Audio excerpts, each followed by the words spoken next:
Halo pemirsa, apa kabar Anda dimanapun berada dari Sabang sampai Merauke, dari Miangas sampai Pulau Rote. Senang sekali rasanya kami bisa kembali menyapa Anda sewarga, tentunya dalam program kesayangan Anda, Doncast. Bersama saya, Doni The Kaiser. Dan saya, Don Bosco Slamun. Bang Don, apa kabar? Ya, baik. Ketemu lagi kita ya. Ketemu lagi kita.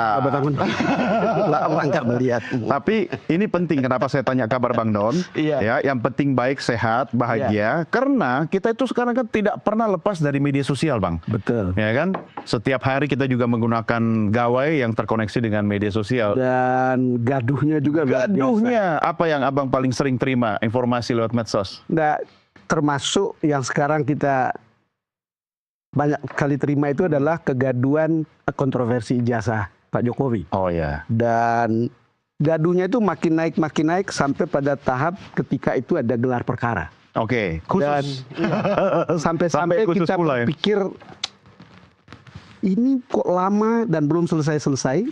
Dan saya kadang-kadang merasa bahwa akal sehat saya itu tidak bisa menjangkau itu. Iya. Cuma kita mau tidak mau kan menerima arus informasi. Betul. Tanpa bisa kita tolak, kita cuma bisa menyortir ya Bang ya? Saya berusaha untuk diet informasi. Oh, menarik itu. Tetapi hal-hal seperti ini selalu menggoda untuk dilihat. Iya. Walaupun misalnya begini, ada kontroversi ijazah Pak Jokowi.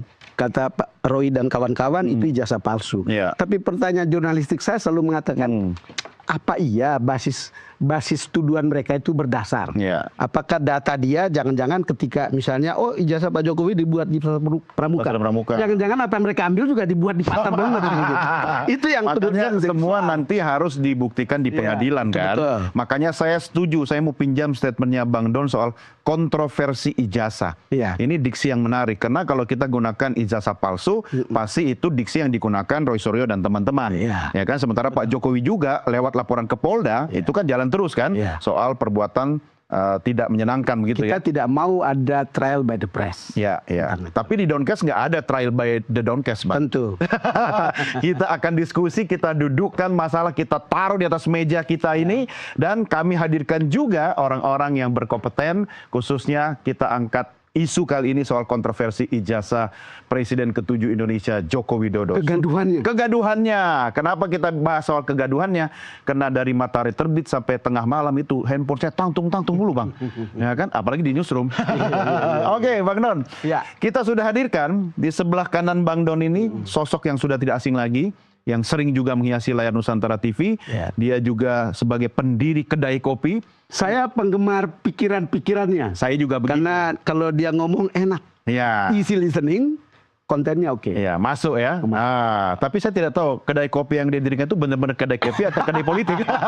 Hendri Satrio, Mas Hensat, apa kabar? Hensat. Baik, sehat-sehat. Wah, Sehat ya. Emang nggak ketemu. saya cukup kaget juga. Kenapa kaget? Pada saatnya apa kabar?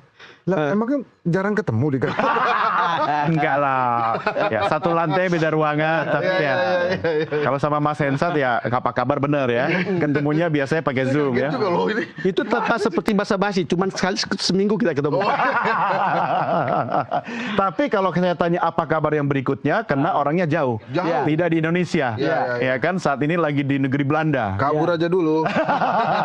Founder Drone Emprit, Ismail Fahmi. Mas Fahmi, apa kabar? Kabar baik. Hai, Mas Fahmi, luar biasa ketemu Ya. Anda di sini. Nah, Posisi sekarang lagi di mana ini? Tempat khusus sih. Sekarang lagi di Maastricht saya. ketemu di tempat khusus sih, betul. Iya. Di Maastricht, di Belanda ya. Ini Bang Handri, saya kabur aja dulu sebentar nih ya. Tapi balik, Thomas. Insya Allah balik. Nah, ini berarti Mas Fahmi ini gengnya Karding. Dari Karding itu kan kabur aja dulu. Kalau Cari kerja di luar negeri. Iya. Atau mungkin calon dirjen nanti nih. Kalau Mas Hensat nggak ada keinginan untuk masuk kabinet begitu? ya amin aja. Oke, kita mulai dulu ya. Kenapa kita berdiskusi di Doncast? Karena semua gara-gara Mas Fahmi punya hasil penelitian drone emprit ya kan, yang seminggu terakhir ini juga kita diskusikan di Nusantara TV. Mas Fahmi, saya minta Anda update dulu, khususnya hasil risetnya drone emprit selama seminggu terakhir, dan kalau bisa sudah ada perkembangan pasca berlangsungnya gelar perkara khusus ini. Silakan Mas Fahmi. Baik, terima kasih ya. Jadi Ini saya lagi enak-enak di Maastricht ini, tempat lahirnya Euro. Kemarin dihubungi. Pastinya saya diajak ngomong politik ya. Iya, bentar lagi saya traveling balik ke Jerman soalnya. Jadi tadi minta analis saya menyiapkan analisis terkait dengan kontroversi ya. Saya pakai istilah kontroversi seperti yang disampaikan selama seminggu terakhir. Jadi pertama saya ambil dari isu tentang Pak Jokowi dulu. Ya, sebelum masuk ke sana. Jadi sebetulnya isu yang terkait dengan Pak Jokowi itu apa saja? Apakah benar memang masalah kontroversi ijazah palsu ini yang paling besar ya topiknya. Jadi kalau kita lihat dalam beberapa waktu terakhir ini, terutama seminggu terakhir, yang paling besar terkait dengan Pak Jokowi itu adalah memang urusan ijazah. Ya, kemudian itu sekitar hampir 40% lebih itu percakapan tentang Pak Jokowi terkait dengan ijazah. Jadi beliau itu tidak banyak dibahas tentang isu yang lain, tapi ijazah mulu nih. Gitu. Kemudian terkait dengan kasus Tom Lembong, itu kan luar biasa juga, tapi hanya 5%. Ya, kemudian ada kasus yang lain, isu yang lain, yaitu pemakzulan Gibran. Ini kan menyeret Pak Jokowi juga. Ini terkait hanya sekitar 3%. Jadi ketika mengangkat masalah ijazah, karena memang ini yang lagi ramai betul ya terkait dengan Pak Jokowi gitu, ya, sekitar 40% lebih. 40% kemudian besar. Yang besar sekali itu.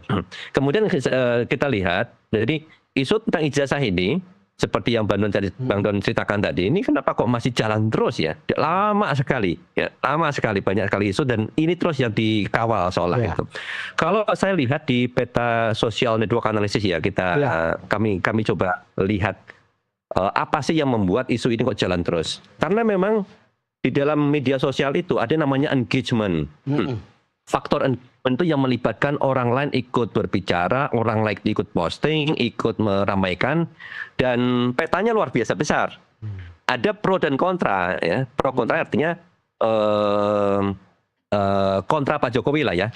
Kontra Pak Jokowi terkait dengan ijazah palsu itu besar sekali. Ya, didrive oleh Roy Suryo dan kawan-kawan. Hampir setiap minggu itu kan ada pembahasan di televisi juga, sehingga di media sosial terjadi resonansi juga. Media sosial menerima, kemudian di televisi juga merespon lagi. Jadi ini yang menyebabkan nggak berhenti-berhenti. Sementara yang pro Pak Jokowi ada, tetapi kecil sekali, beda dengan zaman dulu. Saya lihat akun-akunnya saya nggak pernah kenal. Akun-akunnya ada angkanya di belakangnya.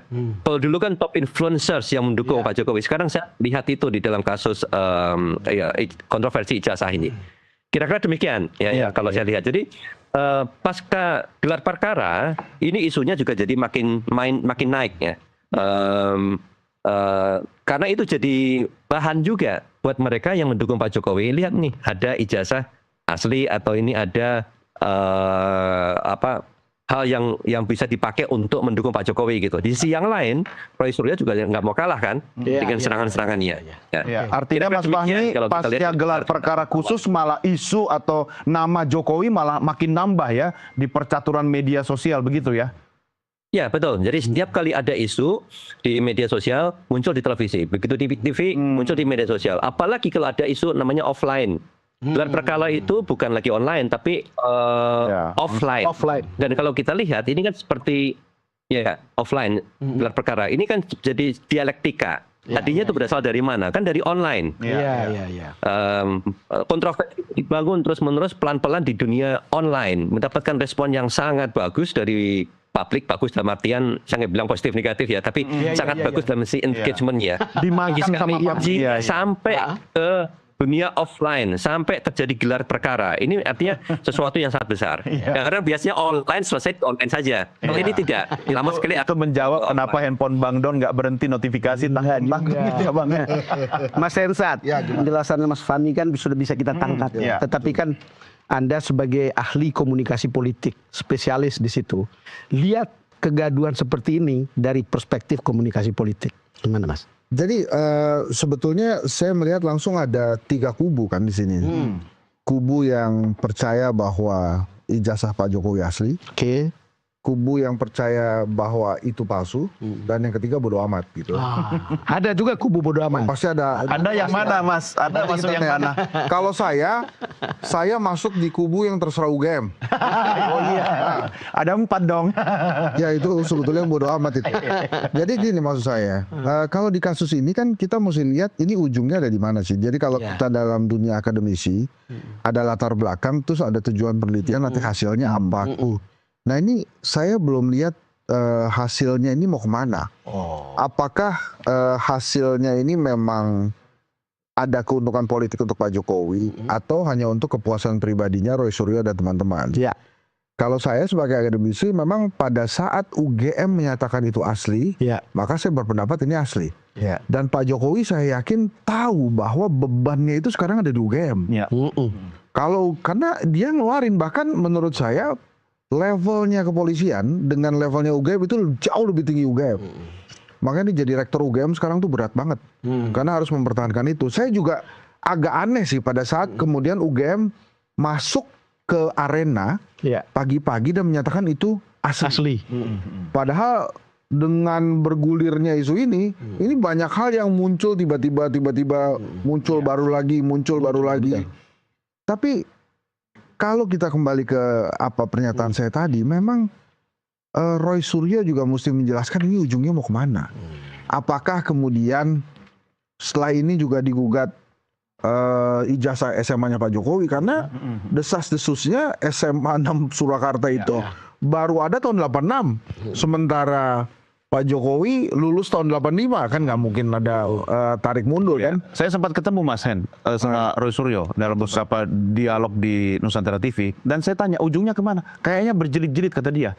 Bahkan semalam saya ngobrol sama Bang Richmond kan, ini kemana ujungnya? Oh, pelurunya masih banyak. Saya pancing misalnya ya, setelah Jokowi apa? Gibran, Kaisang, bahkan Jan Etes pun ya. Iya.